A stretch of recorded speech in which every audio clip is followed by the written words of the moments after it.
दो exercise 13.1 NCERT book class 10 पृष्ठीय क्षेत्रफल और आयतन। यहाँ पे पहला प्रश्न क्या कर रहा है, ध्यान देना है। प्रश्न नंबर 1 में क्या कर रहा है, समझना है। प्रश्न 1 में कहता है कि दो घनों जिसमें से प्रत्येक का आयतन कितना है, 64 सेंटीमीटर है। निकालो। कह रहे क्या, दो घनों है जिसमें से प्रत्येक का आयतन कितना है, 64 सेंटीमीटर, और इसके संलग्न को फलकों को मिलाकर एक ठोस बनाया जाता है। मतलब क्या ठोस बनाया जाता है, घनाभ बनाया जाता है। ध्यान देना है, दो को हमको घन दिया है, पहले ध्यान देना है। ये मान लीजिए कि दो घन हमको दिया है, अब दो घन को मिलाते हैं तो एक घनाभ का निर्माण होता है। समझना है पहले, एक घन ये है और दूसरा का घन एक और बनाते हैं। ध्यान देना है,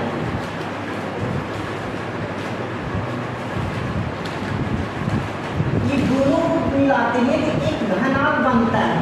घनाभ देखा है या नहीं देखा है,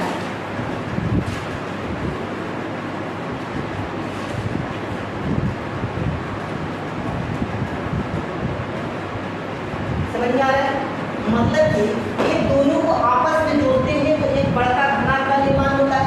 अब घनाभ को कोई पूछता है कि घनाभ किसे कहते हैं, तो कहना है जिसका सभी मतलब लंबाई चौड़ाई ऊंचाई सभी बराबर हो, उसे क्या करते हैं, घन कहते हैं। लेकिन घनाभ में क्या होता है, खाली लंबाई बढ़ जाता है, लंबाई दुगना हो जाता है, लेकिन ऊंचाई और चौड़ाई क्या होता है, समान होता है।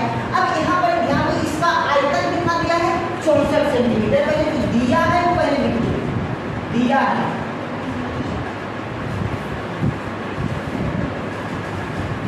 घन का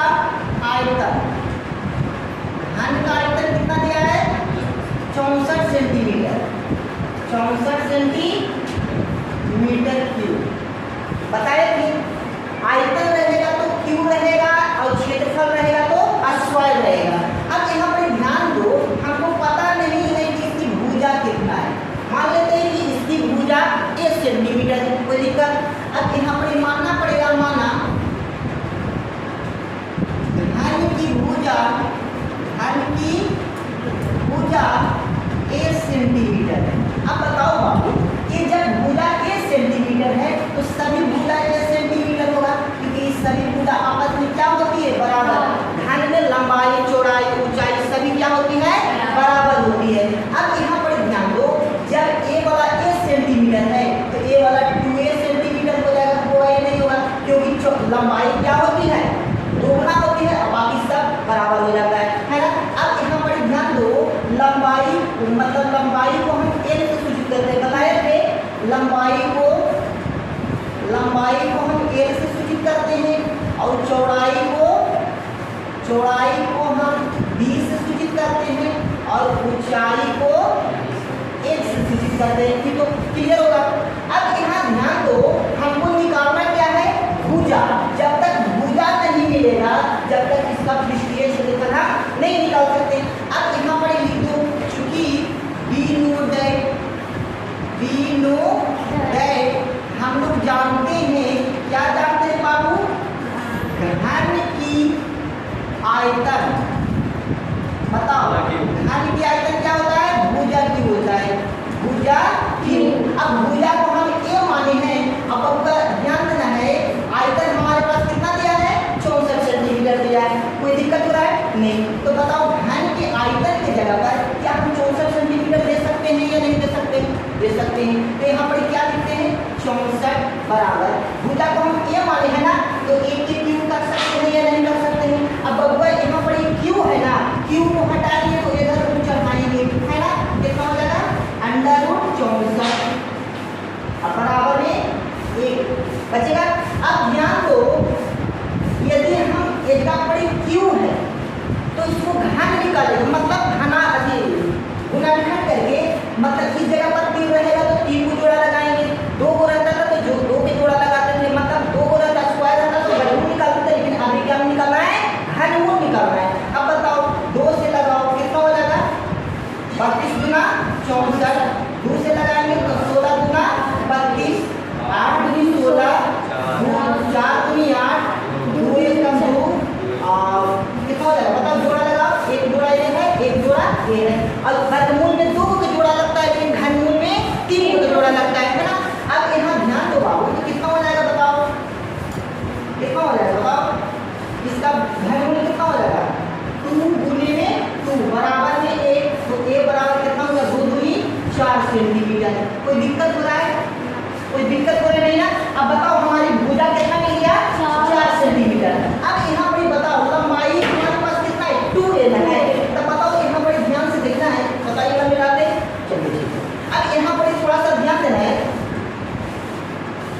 लंबाई को हम क्या मानते हैं? लंबाई को हम एल मानते हैं ना। एल हमारे पास कितना है, ध्यान देना है। एल हमारे पास कितना है? एल हमारे पास कितना निकाले बताओ? मतलब कि एल को हम 2a कहे हैं ना, और एल हमारे पास भुजा कितना है बताओ? एल हमारे पास 4 है। बताओ लंबाई हमारे पास कितना निकल गया? 8 सेंटीमीटर। कोई दिक्कत? बब्बर चौड़ाई को जो कहते हैं, चौड़ाई में कोई परिवर्तन हुआ है? नहीं। ऊंचाई में कोई परिवर्तन हुआ है? नहीं। तो ये वाला क्या होगा? 4 सेंटीमीटर, और ये भी हो गया 4 सेंटीमीटर। कोई दिक्कत हो रहा है क्या? नहीं ना। तो बताओ यहाँ पर क्या बनेगा? एल बराबर क्या हो गया? 8 सेंटीमीटर। कैसे? यहाँ पर ध्यान दो, दुगना हो गया ना। अब बताओ v बराबर कितना हो गया? 4 सेंटीमीटर, और h बराबर क्या हो गया? 4 सेंटीमीटर। अब यहाँ पर ध्यान से देखना है प्रश्न में क्या कहता है। प्रश्नानुसार अरे बच्चा रे ध्यान दो, प्रश्न में क्या कहता है? प्रश्न में कहता है घनाभ का पृष्ठीय क्षेत्रफल ज्ञात करना है। घनाभ का पृष्ठीय क्षेत्रफल। बबुआ घनाभ का क्षेत्रफल हम लिखाए हैं ना, क्या होता है? 2 × LB plus BH plus HK। बताओ ये हम लिखाए हैं। घनाभ का पृष्ठीय क्षेत्रफल क्या होता है? 2 × LB plus BH plus HK। अब बताओ 2 × L के मान कितना है बच्चा? 8। तो इस जगह पर देंगे 8, और गुणे BH, B के मान कितना है? 4। तो इस जगह पर देंगे 4, प्लस B के मान कितना है बाबू? 4। तो B के मान देंगे 4, और गुणे H के मान कितना है बताओ?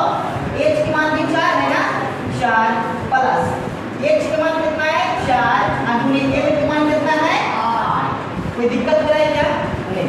अब ध्यान देना है 2 × 8 चौका कितना होता है? 32 प्लस 4 चौका 16 प्लस 8 चौका 32। कोई दिक्कत हो रहा है क्या? नहीं ना। चलिए अब यहाँ पर ध्यान देना है 2 × बताओ 32 गुना 64। बताओ 64 में 16 जोड़ेंगे तो कितना हो जाएगा? 64 + 6 एक साथ आए 8। कितना हो जाएगा बच्चा? 80। अब बताओ इस जगह पे कुछ नहीं तो गुना है ना, तो क्या करेंगे? 2 गुने में 80। कोई दिक्कत नहीं। तो क्या हो जाएगा? 8 × 16 160 सेंटीमीटर स्क्वायर। बताओ कोई दिक्कत हो रहा है? समझ में आया या नहीं आया? नहीं ना।